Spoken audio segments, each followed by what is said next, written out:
Sir आपकी नई किताब आई है जो आत्मकथा भी है जिसका नाम ही दिया सलाई, बहुत खूबसूरत सी है। दिया सलाई में और भगत सिंह में, दिया सलाई में और गांधी में, दिया सलाई और सुभाष चंद्र बोस में, अशफाक उल्लाह खान में, राम प्रसाद बिस्मिल में बहुत गहरा संबंध है। दिया सलाई अगर आप लिखते हैं तो उसके लिए एक नैतिक साहस चाहिए। तो बच्चों के लिए आपने बहुत काम किया है। करोड़ों बच्चे हिंसा के शिकार हैं, शोषण के उत्पीड़न के शिकार हैं, अशिक्षा के शिकार हैं, जो क्रॉनिक पॉवर्टी जिसे कहते हैं, बहुत ही असहनीय गरीबी के शिकार हैं।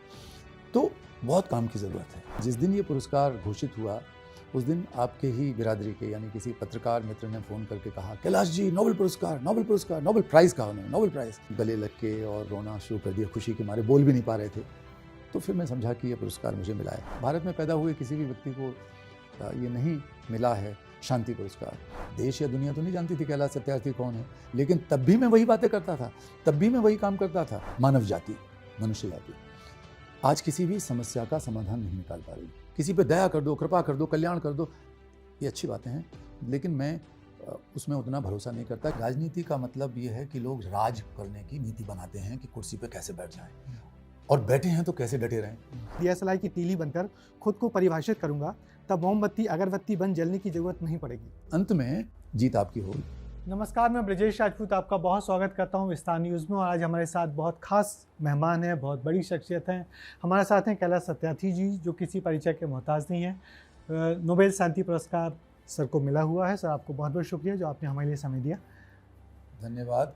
एक तो भोपाल में बैठ के आप मुझे मेहमान कह रहे हैं, विदिशा में और मध्य प्रदेश में, जहाँ की गली गली में मैंने घूमा है, आंदोलन किए हैं छात्र जीवन में।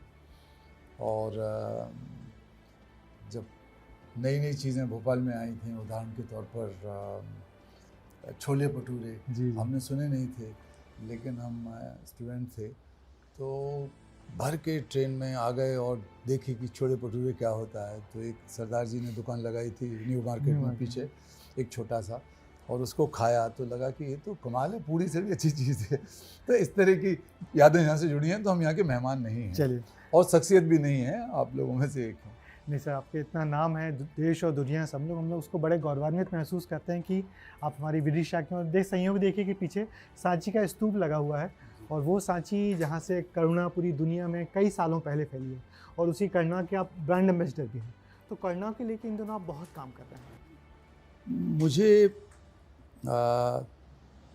विदिशा से बहुत प्रेरणा मिली कई चीज़ों से, लेकिन जो चीज़ बहुत गहराई से मेरे जहन में बैठी वो थी विदिशा का अशोक की ससुराल होना। तो विदिशा मेरी ससुराल नहीं थी, जन्मस्थली थी, लेकिन वहाँ जो उनके पुत्र और पुत्री महेंद्र और संघमित्रा जन्मे, वो राजकाज चलाने के बजाय, राजकुमारी राजकुमार रहने के बजाय उन्होंने फैसला किया कि दुनिया में अहिंसा का, शांति का, करुणा का संदेश पहुंचाना है। तो वो भिक्षु और भिक्षुणी बन के भारत की सीमा, मध्य प्रदेश की सांची की सीमा, मध्य प्रदेश की सीमा, भारत की सीमाओं को लांघते हुए श्रीलंका और आसपास के देशों में गए और उन्होंने करुणा का संदेश पहुंचाया। तो उसका गहरा असर मुझ पर पड़ा, और मैं 20 बार साइकिल से या पैदल अपने बचपन में सांची के स्तूप में जाके बैठा हूँ। तो मेरे लिए अभी भी वो प्रेरणा का स्रोत है। सर आपकी नई किताब आई है जो आत्मकथा भी है जिसका नाम ही दिया सलाई, बहुत खूबसूरत सी है और बहुत कुछ है इसमें। तो दिया सलाई से ही नाम क्यों रखा आपने? बहुत कुछ और हो सकता था। हाँ, बहुत कुछ हो सकता था, लेकिन मुझे लगा कि इस आत्मकथा के लिए सबसे उपयुक्त शीर्षक दिया सलाई है। उसके दो कारण थे। एक कारण तो ये था कि मेरे घर में और मेरे मोहल्ले में उन दिनों बिजली नहीं थी, तो दिया सलाई के बगैर हम रात को भोजन भी नहीं कर सकते थे। तो दिया सलाई से हम अपनी चिमनी जलाते थे या लालटेन जलाते थे। लेकिन उसी दौरान मैंने सीखा कि दिया सलाई में और भगत सिंह में, दिया सलाई में और गांधी में, दिया सलाई और सुभाष चंद्र बोस में, अशफाक उल्लाह खान में, राम प्रसाद बिस्मिल में बहुत गहरा संबंध है। इन लोगों ने हमेशा प्रसिद्धि और कुछ और अपेक्षा से अपने जीवन को उत्सर्ग नहीं किया। इनको लगता था कि हमको आज़ादी की रोशनी लानी है देश में, दिया सलाई में वो ताकत है, वो साहस है और वो समर्पण है कि आत्मोत्सर्ग करके वो प्रकाश लाती है। दिया सलाई स्थायी नहीं रहती। एक भी माचिस की तीली आप जलाओगे तो दोबारा नहीं जलेगी, जल गई एक बार। लेकिन मोमबत्ती अगर उसने जला दी तो एक मोमबत्ती से 100 मोमबत्तियाँ, हज़ारों मोमबत्तियाँ जलती हैं।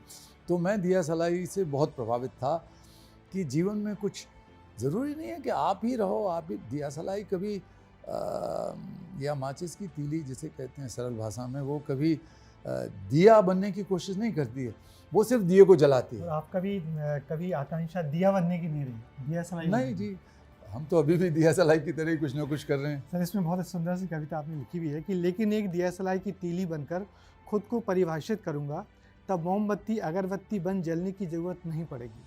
भले ही मैं रहूं ना रहूं, तुम रहो ना रहो, ढेरों मोमबत्तियाँ और अगरबत्तियाँ जरूर जलेंगी, हमारे बच्चे रोशनी और खुशबू में पलेंगे। तो बच्चों के लिए आपने बहुत काम किया है, तो लंबा वक्त हो गया आपको बच्चों के अधिकार के लिए काम करते हुए, बचपन बचाओ आंदोलन। तो क्या लगता है अभी भी बहुत कुछ बाकी है? उन बच्चों की हालत उस दौर से लेके इस दौर तक कुछ बदली है या अभी तक वैसे ही? देखिए, बच्चों की संख्या तो बढ़ी है इस दौरान, लेकिन संख्या बढ़ने के बावजूद बहुत सारी चीज़ों में संख्या घटी है। हमारे देश में ही देख लें हम, तो बाल मजदूरों की संख्या घटी है, बाल विवाह कम हुए हैं, शिक्षा से, स्कूलों से वंचित बच्चों की संख्या कम हुई है, ज़्यादा बच्चे स्कूलों के अंदर हैं। तो ये सब चीज़ें अच्छी हुई हैं, सामाजिक चेतना भी बहुत जगी है। लेकिन इस सब के बावजूद भी दुनिया में करोड़ों बच्चे, लाखों में करोड़ों बच्चे हिंसा के शिकार हैं, शोषण के, उत्पीड़न के शिकार हैं, अशिक्षा के शिकार हैं, जो क्रोनिक पॉवर्टी जिसे कहते हैं, बहुत ही असहनीय गरीबी के शिकार हैं। तो बहुत काम की ज़रूरत है। सर, अब वो शख्सियत हैं जिनको 2014 में नोबेल पीस प्राइज़ मिला, और वो पुरस्कार ऐसा था जिसको हर भारतीय सपना देखता था 1947 के समय से कि गांधी जी को मिलेगा, मगर गांधी जी को नहीं मिला और आप तक पहुंचा। तो जब आपको पुरस्कार के लिए चयन किया गया तो क्या अनुभूति रही आपकी? पहले तो मुझे भरोसा ही नहीं हुआ। जब मुझे पता, चयन करना वगैरह मैं नहीं जानता था, उसके बारे में मेरी कोई जानकारी नहीं थी। लेकिन जिस दिन ये पुरस्कार घोषित हुआ, उस दिन आपके ही बिरादरी के यानी किसी पत्रकार मित्र ने फ़ोन करके कहा, कैलाश जी नोबेल पुरस्कार, नोबेल पुरस्कार, नोबेल प्राइज़ कहा उन्होंने, नोबेल प्राइज़। तो मैं समझा कि किसी व्यक्ति को नोबेल प्राइज़ मिला है और वो शायद मुझसे कुछ कमेंट चाहते हैं। तो आप लोग तो वही सोचोगे, अगर टीवी चैनल है तो कुछ फ़ोन पे आप क्या कहते हैं उसे, फ़ोनो, हाँ फ़ोनो दे दूं, तो फ़ोनो चाहते होंगे। वो इतने उत्साहित थे, इतने भावुक थे कि वो अपनी बात पूरी नहीं कह पाए कि नोबेल पुरस्कार आपको मिला है। तो तब तक मेरे मित्र नीचे से आ गए जो साथ में काम करते थे ऑफिस में, और उन्होंने गले लग के और रोना शुरू कर दिया, खुशी के मारे बोल भी नहीं पा रहे थे। तो फिर मैं समझा कि ये पुरस्कार मुझे मिला है। लेकिन तब भी मेरे मन में ये आया कि मुझे कैसे मिल सकता है, मुझे तो मिलने का कोई कारण नहीं है ऐसा। जब गांधी जी का नाम चला, ठीक वो बात याद आई जो आपने पकड़ी कि अगर ये पुरस्कार गांधी जी को मिलता तो गांधी जी का तो कुछ बनना बिगड़ना नहीं था। गांधी जी के तो कपड़ों में कोई रेशम नहीं आ जाता, वो खादी के ही रहते। लेकिन पुरस्कार के ऊपर जरूर रेशम आ जाता। पुरस्कार जो है वो कई गुना, उसकी गरिमा कई गुनी बढ़ जाती। और फिर भी मुझे एक बड़े विनम्र भाव से मैंने उसे स्वीकार किया, और ये पहले दिन से मैंने कहा कि दुनिया के करोड़ों बच्चों के लिए है और प्रत्येक भारतवासी के लिए, क्योंकि भारत में पैदा हुए किसी भी व्यक्ति को ये नहीं मिला है शांति पुरस्कार भारतीय को, तो मेरा कैसे हो सकता है? ये तो हर एक भारतीय का है। तो सर, आपने इसी में आपने उसमें लिखा है कि ओस्लो के मंच से पीछे झांकते हुए, जब आपको पुरस्कार मिला तो आपने फिर एक बार अपने पीछे झांका, जहाँ से विदिशा से आपकी जर्नी शुरू हुई या यात्रा शुरू हुई। तो कभी आपने सोचा था कि जो काम आपने शुरू किया है वो इस ऊंचाई तक पहुंच जाएगा या उसको अंतर्राष्ट्रीय सतह पहचान मिलेगी? मैंने नहीं सोचा कभी। पहचान की मैंने कभी चिंता नहीं करी। देखिए कि संभवतः आप मुझे जानते थे पहले, मध्य प्रदेश के हैं आप, मैं भी मध्य प्रदेश का हूँ और भी लोग बैठे हैं, लेकिन देश या दुनिया तो नहीं जानती थी कैलाश सत्यार्थी कौन है। लेकिन तब भी मैं वही बातें करता था, तब भी मैं वही काम करता था, तब भी मैं 144 देशों में काम कर रहा था, भारत के अलावा भी। तो उस पहचान की मुझे कभी न केवल विचार आया, ना कोई चिंता आई, और मैंने कोई पैसा भी खर्च नहीं किया कि कोई मुझे पहचाने। तो दिया सलाई अगर आप लिखते हैं तो उसके लिए एक नैतिक साहस चाहिए। दिया सलाई बनते हैं तो आपको इतना नैतिक साहस चाहिए कि आप आत्मोत्सर्ग करने के लिए तैयार रहें बिना पहचान के। दिया सलाई को कोई नहीं पहचानता, दिए को, मोमबत्ती को सब पहचानते हैं। और आपने उस दिया सलाई के लिए काफ़ी संघर्ष किया, कई बार आप पे हमले भी हुए जो आपने बच्चों के लिए आंदोलन शुरू किया था, तो अब पलट के देखते हैं तो कैसा लगता है वो सब? सब जानते हैं कि एक पुरानी बात अंग्रेजी में है जिसको ऐसे कहा जाता है कि शुरू में आपकी बात को इग्नोर किया जाएगा, उनको अनदेखा किया जाएगा, फिर आपकी बात पर लोग हंसेंगे, जब लगातार आप वही बात करेंगे या काम करेंगे तो फिर आपकी बात का विरोध करेंगे कुछ लोग जब उनको एक खतरा लगने लगेगा, तो इसके बाद फिर आपकी बात के कारण आप पर हमले करेंगे, बदनाम करेंगे, मारपीट भी करेंगे, हत्या करने की कोशिश करेंगे, लेकिन अंत में जीत आपकी होगी। क्या बात है, जीत आपकी हुई? अभी पूरी जीत तो क्या लग रहा है, क्या कुछ मेरी किया कोई है? जीत हार नहीं है, मेरा तो मेरी यात्रा जारी है। जी, उस यात्रा में आप किस पड़ाव पे हैं और किस और आगे और कौन से पड़ाव हैं आपकी यात्रा के, वो जिन पर जानना चाहते हैं? मेरी जीवन की एक बहुत ही विनम्र लेकिन शायद सबसे महत्वपूर्ण उपलब्धि रही कि दुनिया के बच्चे राजनीतिक, सामाजिक, आर्थिक विमर्श का हिस्सा बन गए, उस विमर्श के केंद्र में आ गए। दुनिया के सबसे ज़्यादा उत्पीड़ित, हाशिए पर छोड़े गए बच्चे, हाशिए के बाहर छोड़े गए बच्चे आज दुनिया के विमर्श में हैं, उनको कोई नज़रअंदाज नहीं कर सकता। ये अगर 40 साल में हुआ है तो 40 साल मानवता के इतिहास में बहुत ही छोटी सी जगह है। अब उसमें से बहुत सारे एनजीओ, बहुत सारे सरकारी महकमे, बहुत सारे CSR के काम, बहुत सारे मंत्रालय दुनिया भर में बने हैं, तो कई चीज़ें हुई हैं उसकी, तो ये एक अच्छी बात हुई है। लेकिन इसके बावजूद भी हमको लग रहा है कि हम मानव जाति, मनुष्य जाति आज किसी भी समस्या का समाधान नहीं निकाल पा रही। समाधानों में से समस्या जन्म ले रही है। इसके विस्तार में जाने की ज़रूरत नहीं है, लेकिन हम देख रहे हैं जितना एकाकीपन, जितनी टूटन, जितना बिखराव, जितनी हिंसा आज है। हिंसा बाहर कहीं कहीं होती है प्रस्फुटित, लेकिन हमारे मन के अंदर की हिंसा, हमारी वाणी के अंदर की हिंसा, बातचीत में, बोलचाल में, व्यवहार में हिंसक है हमारा, एक दूसरे को बुलिंग कर, धक्का मारना चाहते हैं, वो बड़ी समस्या है।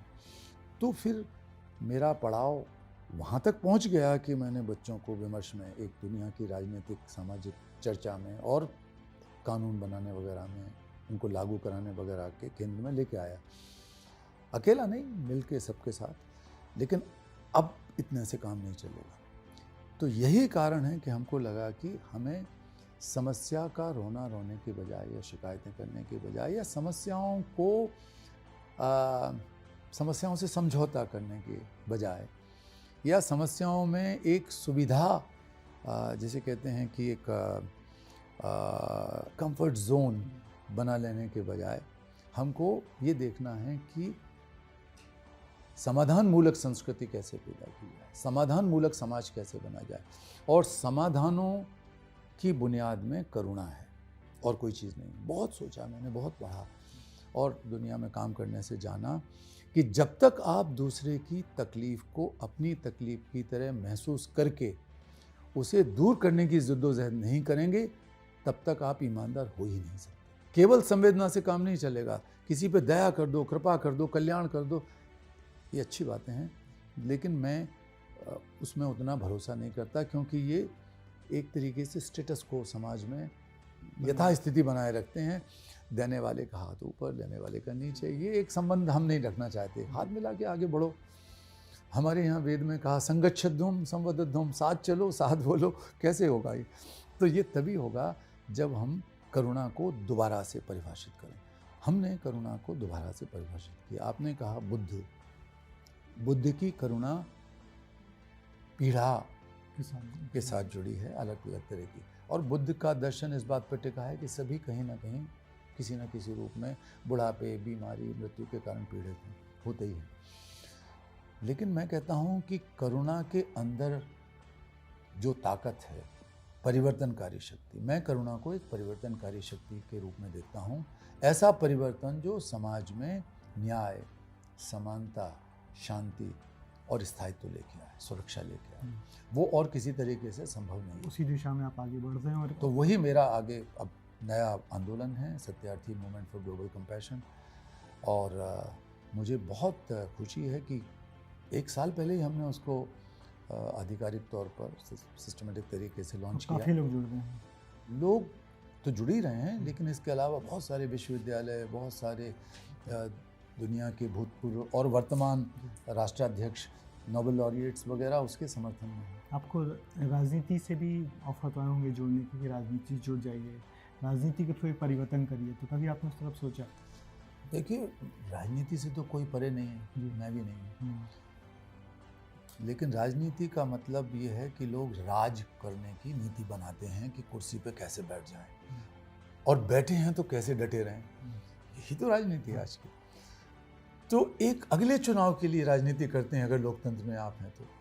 मैं आगे आने वाली पीढ़ी और उसकी बाद की पीढ़ी और उसके बाद की पीढ़ी और उसके बाद की पीढ़ी, पूरी दुनिया के भविष्य की राजनीति करता हूँ। वही मेरा धर्म है। चलिए, बहुत बहुत शुक्रिया आपको। ये थे कैलाश जी, जो अपनी दिया सलाई वाले रोल में बहुत खुश है। उनको कोई मोमबत्ती नहीं बनना, कोई दिया नहीं बनना, बस जोत से जोत जगाते चलो।